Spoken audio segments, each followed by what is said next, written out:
Hello, everybody. Hola, ¿cómo están? Guten Tag. Konnichiwa. Bonjour. Comment ça va?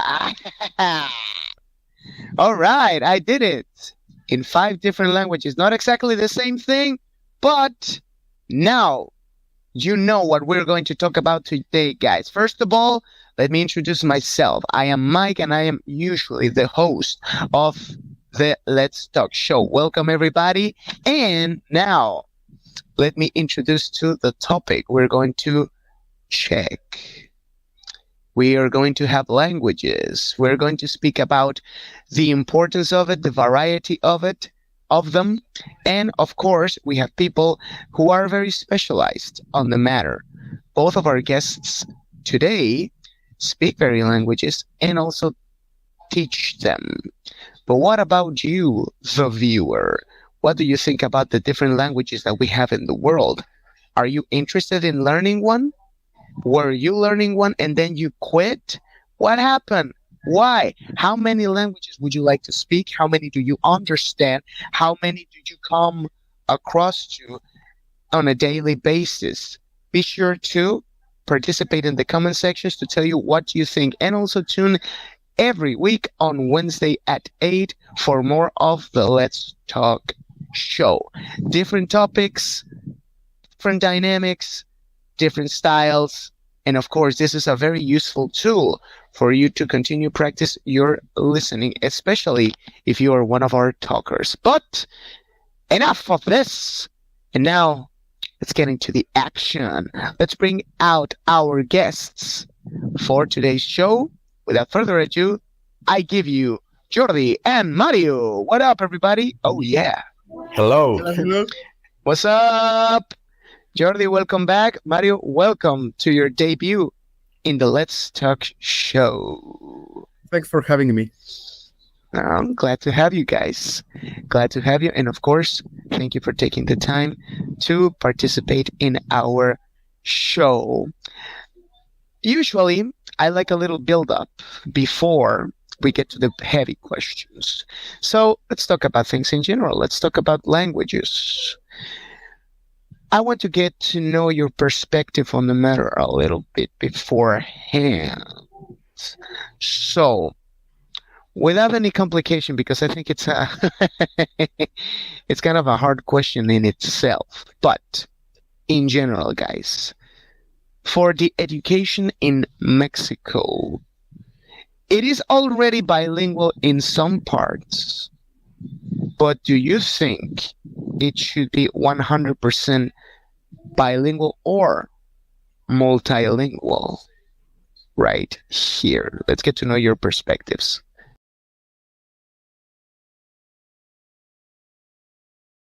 Yeah, I think it should be at least bilingual. Okay.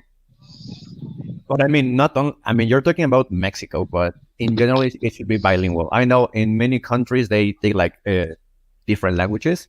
So at least it should be bilingual so that you don't get any trouble eventually. If possible, I don't know. I think students should get like more languages as they progress. Mm-hmm. Right? Like one language during elementary, one language during junior high and whatnot, so that they have more tools. All right. Now, Mario, what do you think? I believe that it is very important that we here in Mexico not only start speaking more English in school, but also try to incorporate the native languages to the local education of each state, like Nahuatl, Maya, etc., etc. And I mean, the bilingualism in Mexico, it's a campaign that the Mexican government has been trying to make since 2017, I believe. So we are making a lot of progress in that regard, but Mexico is still leagues away from being a completely bilingual nation. All right. Now, speaking of that, you opened the gate, guys, for my next question. Fortunately, I like that. But you mentioned our native tongues, which are controversially for a lot of people considered dialects because of the lack of people who speak it. Some people consider them, some people don't consider them. However, the problem is that some of them are about or are at risk of disappearing at all. What do you think of this, Jordi?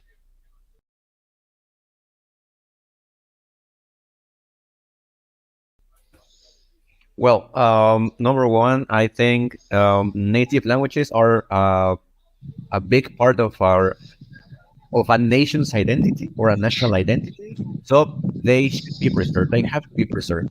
So I agree. They should be taught. I think we don't have like enough people or schools or institutions that say, I'm going to teach this endangered language.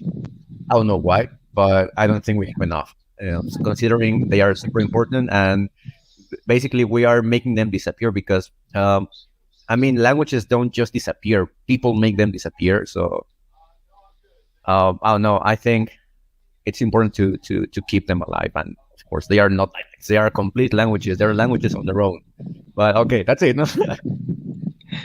Thanks, Jordi. What about you, Mario? What can you tell me?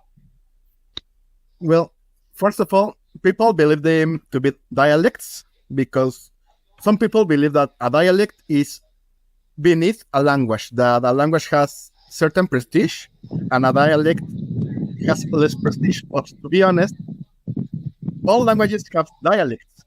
When we speak in Spanish, we are speaking in the Mexican dialect of Spanish.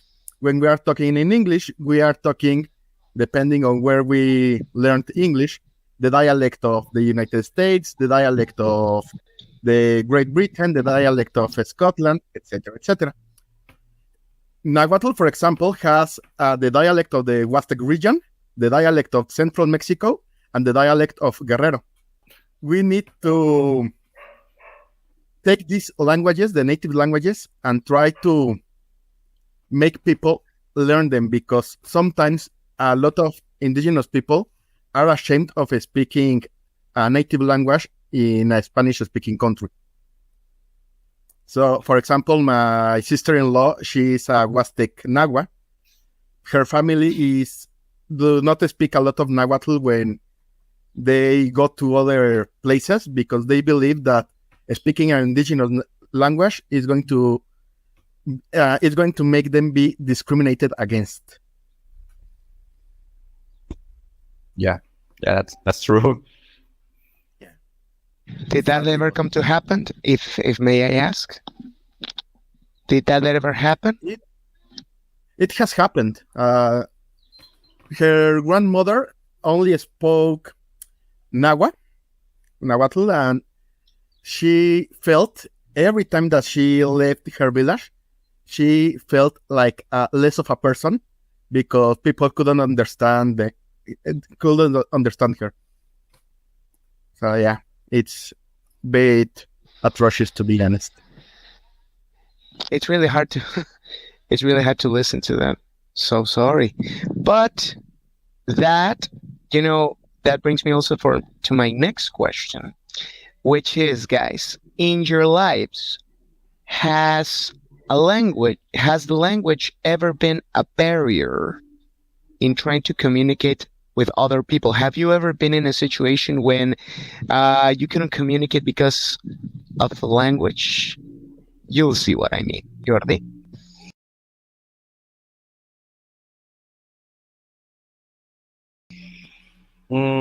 Personally, I don't think so. I cannot remember a situation that I experienced. And fortunately, the people I've met either speak Spanish. I mean, maybe broken Spanish or broken English or broken something that I know. So I haven't had that issue yet. Probably it's because I don't really go out. But but no, I haven't had that problem. Right. Be ready for that question in the version 2.0. Mario, what about you? Have you ever been in a situation where language was probably a barrier between communication? Yeah, when I was starting to learn French, I went to France for a vacation, and I believe that I was able to speak French as a Parisian. And when I descended from the subway, I did not understand the map of the city. So a gentleman came to help me, and I couldn't understand anything that he said because he didn't speak English nor Spanish, and my French was at an extremely low level that I could not understand anything that he said.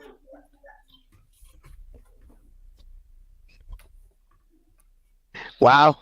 Sorry to hear that, guys. But now, what happens when we are speaking the same language and yet the message doesn't come through? Like when we say in Spanish, no estamos hablando el mismo idioma, no estamos en la misma frecuencia. We're not speaking the same language. Why do you think that miscommunication also happens between our same tongue? Jordi.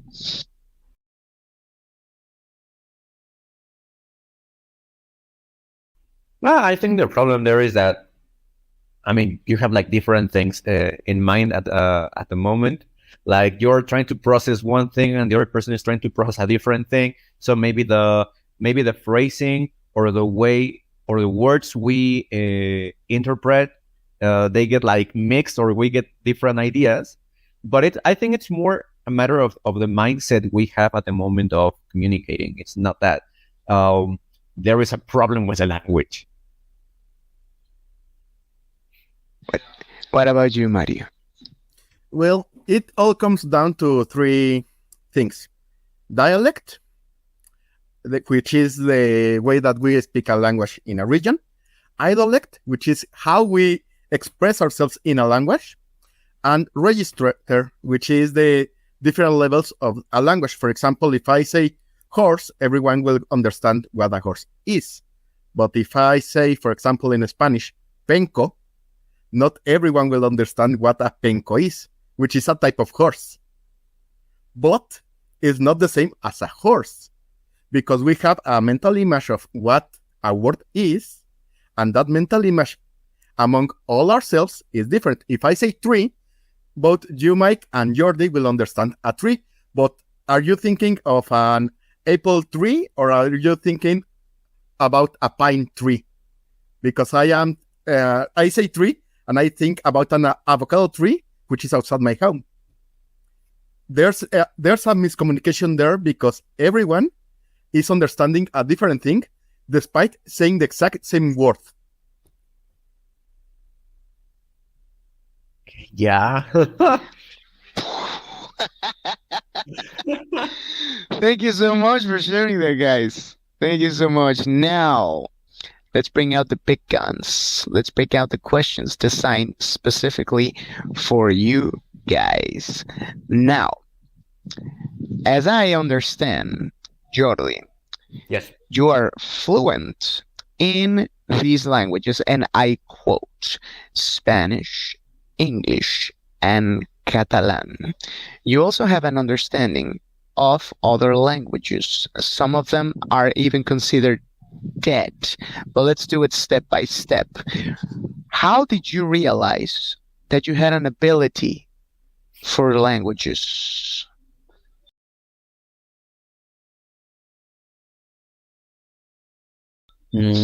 Honestly, I have no idea. I was just taking classes at school, and then I was like, okay, it's easy to interpret this section here. I know the words, or I don't know these words, so I look for it in a dictionary, and then I can interpret the idea, or I can get a decent idea. So that's when I noticed, okay, this part is easy for me. However, to get that deep into something, you must have some certain passion for it. What do you find in languages that you consider to be so passionate for you? I don't know. I think that through languages, you can get to know and to understand how different peoples think. Because in some ways, not always, the language reflects the ideas, the way of thinking of certain kinds of people. For example, I think and I consider English is pretty much straightforward. So Americans, British people, they're like, okay, let's do this. Boom. German, for example, it's like, okay, we need to have everything super clear. And they have this, the Franken words that they put word after word after word to get like a super precise idea, because they are like that. They need to have or they want to have everything super clear and without possible doubts or questions. For example, I think Spanish is a very passionate language, because we are like very emotional and we tend to express ourselves. And Italians, I mean, they even speak with their hands, right? So a language, I think it reflects a lot about the group of people that uses it.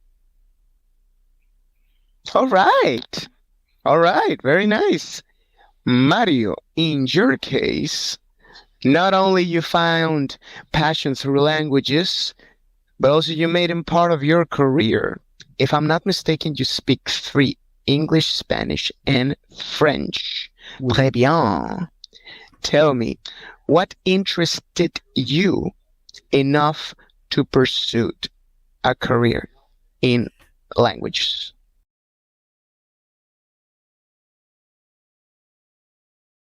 Well, it may sound funny, but to be honest, it was like this. When I was 8, I had a dream that I was studying language and literature at UNAM.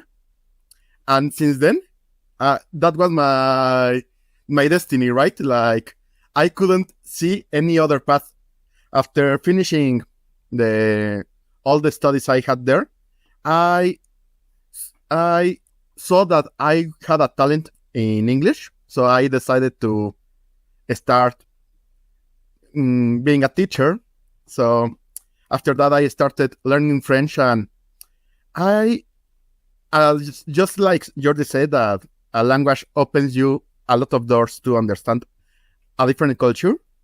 I look at it historically, how certain words are derived from how people live. For example, the way in French that we say sir and lady, monsieur and madame, they come from the Middle Ages, from the feudalism type of saying my lord, my lady.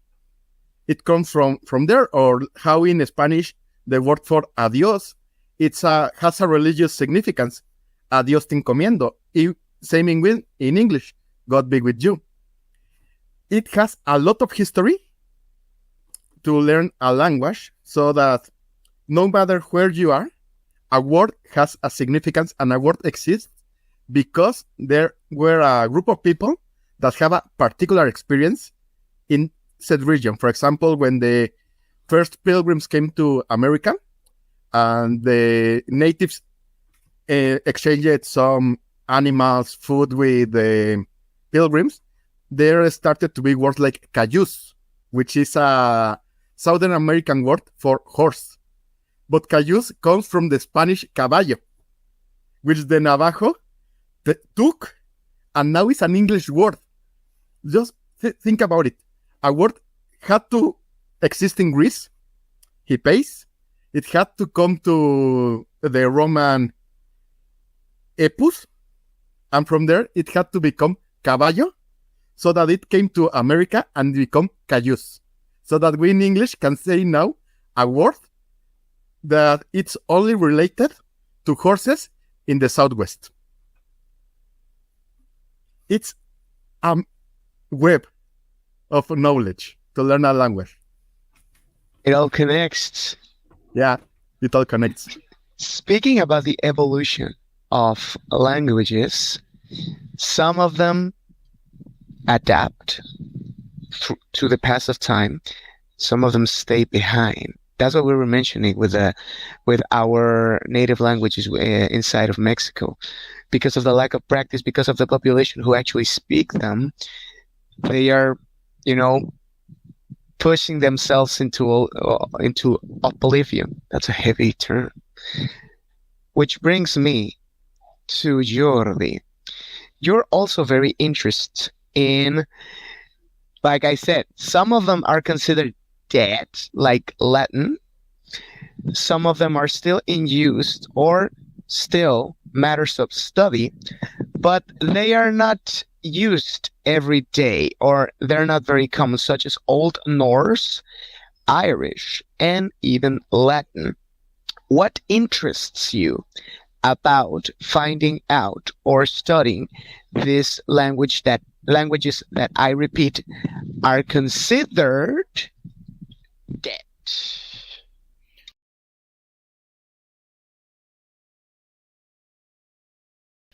Well, in the case of Latin, it was, well, at some point I learned that Spanish comes from Latin and that many languages come from Latin, and I was like, so this is the root.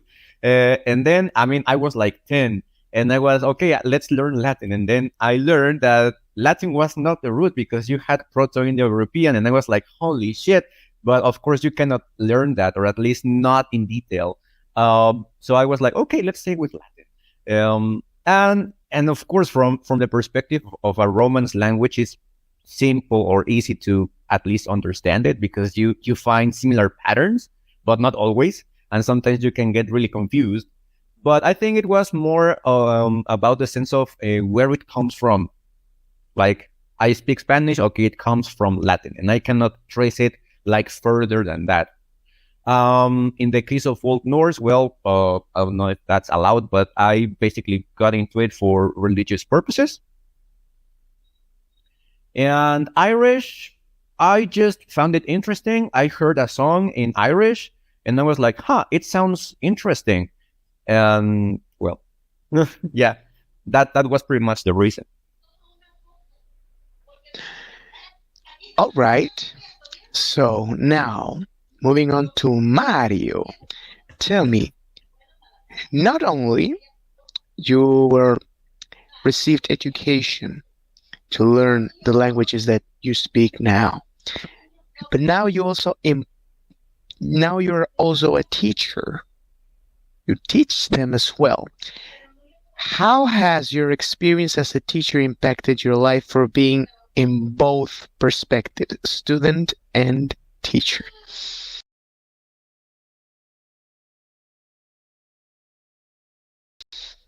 Well, to be honest, the reason why I became a translator comes because I became a teacher. First, I was a student, then I learned the language, but here's the thing. I learned the English almost on my own, like an autodidact. I had classes, but they were not very good in quality. So I started to learn English on my own. I discovered that I have a talent, and I went to, as a teacher assistant, I started in a small high school.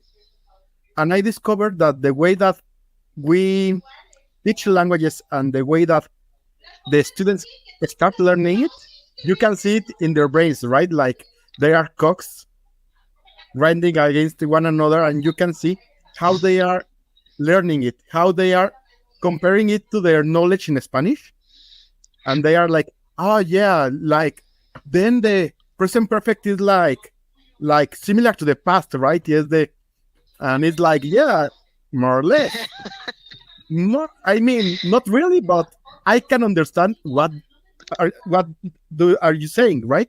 Pretty much. That's why I decided to also become a translator, because how come a language that it's so precise in its meaning, be it English or Spanish, can be understood so differently between different people? That's my greatest learning as a teacher, that everyone learns English or learns any language differently. I can relate to that. I can totally relate to that. And I hope our viewers as well, since they are also in their own process. And one thing about processes is that they have a conclusion. And this one, it's almost there. But before we wrap things up, let's bring out our now traditional rapid fire round. Number 1. Language that you find very, very, very interesting. Jordi. Euskara. Okay, go to Euskadi. Mario? Yeah. Chinese. All right. We're getting there. Language you wish you could dominate as soon as possible in the blink of an eye. Let's say if you had like a wish, a genie, and you say, hey, I want to speak this right now. Jordi. Turkish. Turkish. Yeah. Mario. Chinese. Again. Órale. Shishimie. Okay. Now, out of the languages that you speak, which is the one that you wish you could practice regularly or more often than you do? Jordi. Catalan. Mario. French. Oh, oui. Thank you. All right, guys. That was pretty cool. And I hope you had fun. I definitely had. And thank you so much once again for taking the time to be with us. You're always welcome. As you know, you're always welcome in the Let's Talk show. Oh, thanks. Thank you, Mike. It's really nice. It is. And also for our viewers, thank you so much for tuning in. Be sure to click next week for more topics in the Let's Talk show. Mario was with us, Jordi was with us, Eric Rios was in the controls, Poncho in charge of editing. I am Mike. Goodbye, mwah, and good night. Bye.